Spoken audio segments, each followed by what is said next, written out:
Don't inhibit creativity. It's something that could take you a long way, and it should also, be able to bring you happiness. And I know it sure does for me.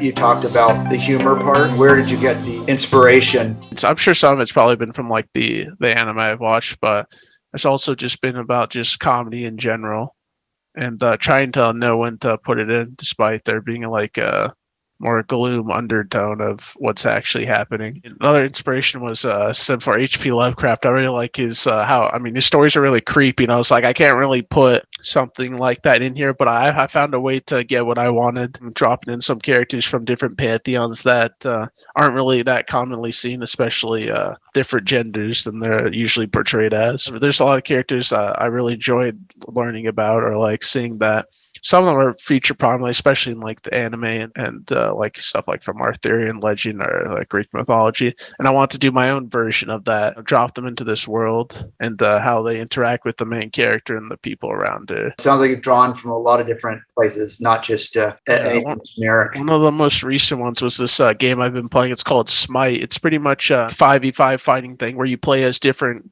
well, like any pantheon of god you could play as. You could play as, it's not only God. You can play stuff like King Arthur. You could play as like one of Chinese gods like Zhang Kui or Bellona from. It's really like, and even we got like a voodoo god named Baron Samedi. You've got Cthulhu, which is a personal favorite of mine. And I was like, oh, if I could take stuff like from all these different pantheons and put into one story, where it's like, if a thing does have a mythology, you'll usually just stick to one. But I want to dip into more than just one place. The places that worship them are definitely different from each other, especially if they're more like Eastern. And I wanted to show that. That's why each new place is usually considerably different from the last if they do worship a specific deity. And I thought, yeah, that'd be a cool idea to have a lot of these different pantheons, even though they usually won't interact with each other. They'll be interacting through the main character and her experiences with dealing with each of them, if she does meet them, or people that follow them. What advice do you have for younger ASHER'S? Like when you first got started, what would you tell kids? I don't know, read more, write every day. That's what always authors say, writing.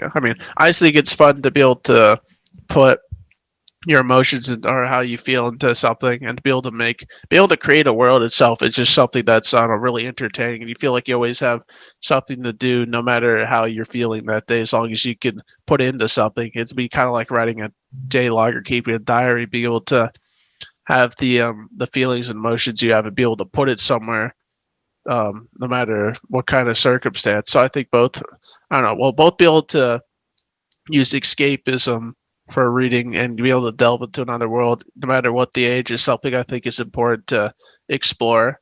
And it can teach you a lot too, but also be able to translate what you learn into creating something of your own, which, this is what I'm trying to do, because I find it really fascinating and entertaining. And if I could do this a full-time thing, I probably would, because of how much fun I have doing it. It's just, the only thing is that you have to make a conscious effort to, because procrastination is a very common thing, and I'm not very much different from it. I just try to, especially right now, before I go to work every morning, I get up for like an hour and a half, and I'll bang some stuff out. I usually have an outline, but not for the one I'm working on right now. I just kind of have fun as I go and have some stuff planned, but I try to follow that. But really, it's just however you want to do it.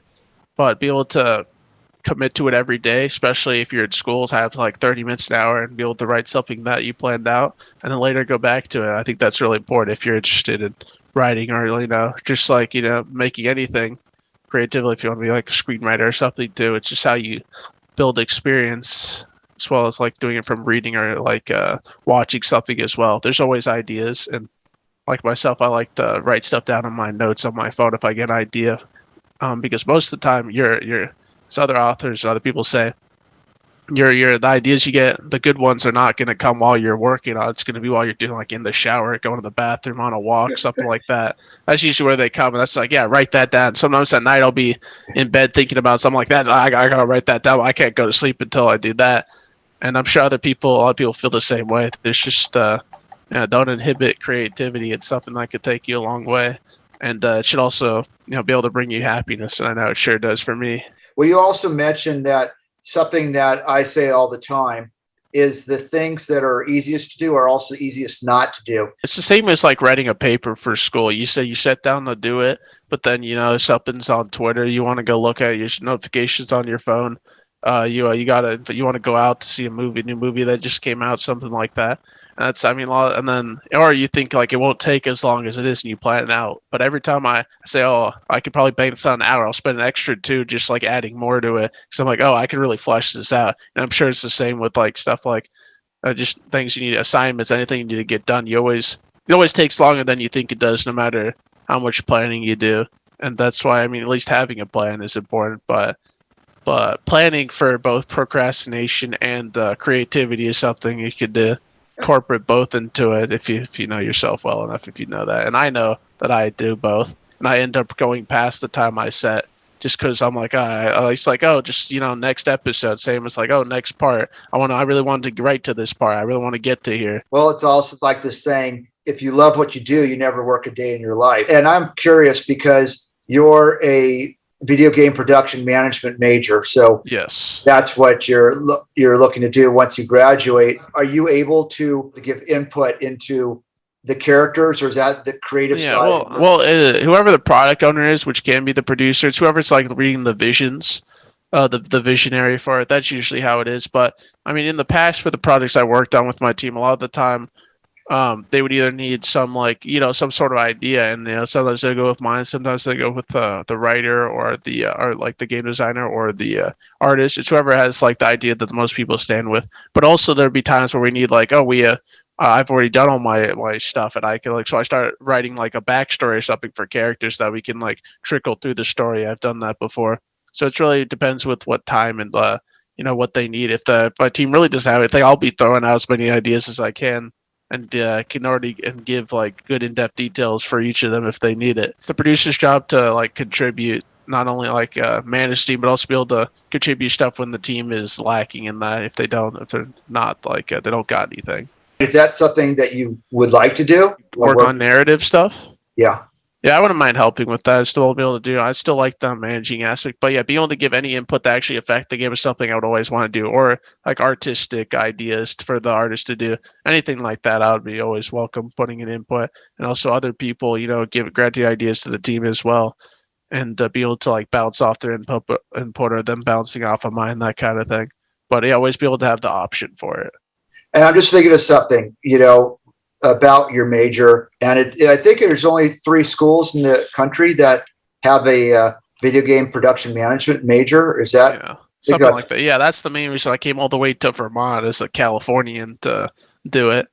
Is the production, because you don't have to do any of the coding stuff. You don't have to do any of the art, even though I'm a little bit interested in the game design was another option. But this one's more the business and management side, which both is something that I'm interested in, but also I feel a lot less busy than the other people I work with, and I feel bad about that. And that's when I usually end up putting time into either helping with their stuff or working on a hobby like this. What advice can you give to parents to help facilitate their children to reach their creative potential? For me, as a big video game addict, there's a lot of stuff you can learn from playing games, and same with reading books, watching movies. If you think there's something to gain from it besides just entertainment, it's always something you can let your kid get into. But I don't know. There's so much guides and stuff these days where people can look into and learn. Oh, I want to get into doing this thing. Then you can learn how to do it then. So it's really just trying to find what they have fun doing and what they think they could see themselves doing in the future, even if it's not a job, if it's a hobby they could carry on. But something you can learn from it, something you can improve. That's usually the kind of thing you'd want to do from a young age. And if the parents can help them with that in any way that, whatever the kid needs, then that'll be really important for developing any kind of creativity in any kind of for a job, for something in the future. That's what like all these YouTubers and streamers stuff like that's sees tons of creativity to do, and it's not something that was around like 15 years ago. And there's going to be jobs after that could be even more stuff, but it always starts with generating ideas and not keeping people down, and be able to grow your kids in whatever way they take interest to, or at least venturing through the taking that avenue, at least giving it a try, see what happens is something instead of just shutting it off from the get-go, which I think, yeah, given like room for growth is a big important thing, I would say. I like to keep it balanced on both what to do and what not to do. And where are parents messing it up for their kids, would you say, in terms of getting them to go down the road that you've gone down? Cutting off avenues is one thing. I like, saying even the no answer to everything before, even at least giving it a try. There's a lot of things people don't know they like until they do it. And then, if other people are doubting them too, they're just never going to do it because other people tell them, oh, don't do this, don't do that. That's not a good thing to do. And they keep them from not doing it and not from developing their potential. And they if they do end up going through it despite that, they end up, becoming famous doing this, successful with this, or, at least enjoying themselves while other people around them are not, because they went through the easy route, the ones their parents told them to do, instead of and I'm not saying you shouldn't listen to your parents. There's important parts about that, but being able to think for yourself and support your kids with what they're actually trying to do is an important thing, for especially if one of the parents is being a lot more difficult than the other. Being able to you could be the cool one there, the one that the kid would look up to, bring their ideas to, and want to be the one that supports them.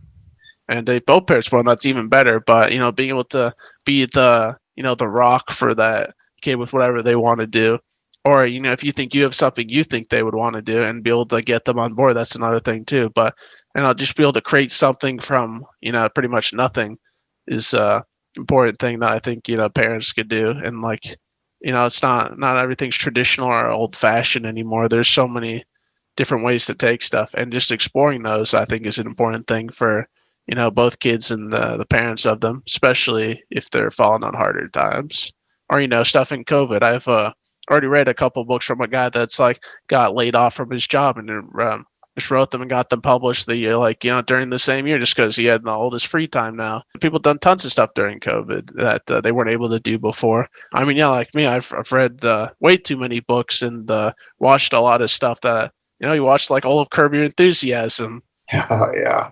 Take opportunities to try new things, and that doesn't have to be during a global pandemic. It could be really any time, really. But the best time to do it is when you're younger. There's stuff I wish I did. I kind of wish I took Japanese in high school now, even though Latin was pretty baller. But trying stuff when you're younger, especially like how YouTubers and other people got into their thing, is when they're doing it before other people do. So if you think there's something to get in on, or the kid thinks that, then let them do it. Why not try it before? If it works well, keep on doing it. If if you're like me, who if you put money into it, you want to keep on doing it, then you might do that as well, despite it not working out first. But you gotta lose money to make money, that kind of mentality. And the same as investing in your kids. Hey, you know what? This would be a good time to shout out. You have a GoFundMe for some illustrations for your book as well. Sure. I mean, if anyone that pledges $15 more will receive a copy of the book for free once I actually get it, finished, published on Amazon. But this is not a graphic novel.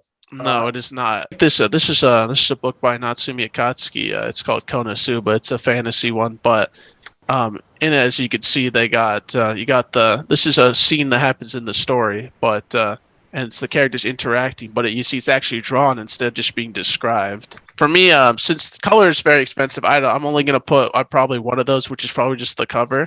The main thing that I think sells light novels, though, or what I found was infatuated with, is being able to have these black and white ones right here of a specific moment, and it being illustrated. So not only do you get to see what the characters in it look like, besides just leaving it up to your own imagination, envision the scene better.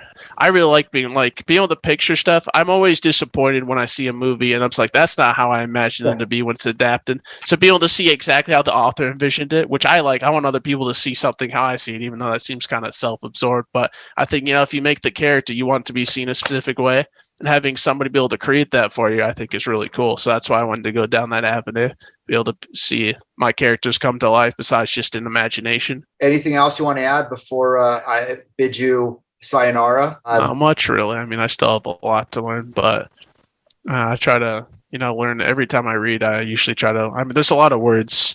I think, there's words people do not know, and you should look them up and write them down, either for your own vocabulary, which I've been implementing, as well as, if you want to be a writer, an author, then yeah, having those words for yourself, it makes you look smarter. And I'm sure other authors have done the exact same thing, because there's no way their vocabularies are that elegant to what they be in the books sometimes. So that's a little cheat, and what I enjoyed doing. Thesaurus as well is also cool, just to make you sound less barbaric, or all the normie words you hear these days, which makes it sound a little more sophisticated, if that's what you want. Normie's fine too. What's your expectation on when this book should be out there? At least by the end of this year, probably maybe like December. I mean, I could do it before. It really depends how fast and how much time I spend, and the people that are gonna help me edit and stuff more during the next couple months, and also how busy I am with school as well. But yeah, that's the plan. Is by the end of the year would be most likely. Asher, I want to thank you for taking all this time to come on and be on my show. And I know this is your day off from work, so this is kind of a big deal. You've got your video games to play, your shows to watch, your books to read, and your writing to do. So yes, love you, and I will talk to you soon. All right. Yeah, pleasure being here. Have a good one. If you have any questions or comments for him or myself, please leave it down below. And once again, thank you for taking your time to visit my channel. Virtually yours, Andy.